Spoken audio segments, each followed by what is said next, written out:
તમે ક્યારેય સાંભળ્યું છે કે પિત્તાશયની પથરી એટલે કે ગોલસ્ટોન આંતરડામાં બ્લોકેજ કરી શકે?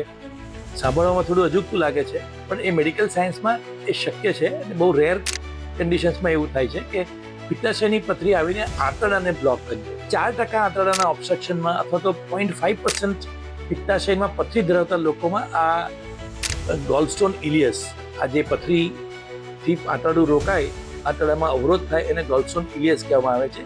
એ બહુ રેર સિચ્યુએશન છે, પણ આપણે સમજીએ કે કેવી રીતે થાય છે. જે મોટી પથરી આવીને આંતરડામાં ફસાઈ ગઈ.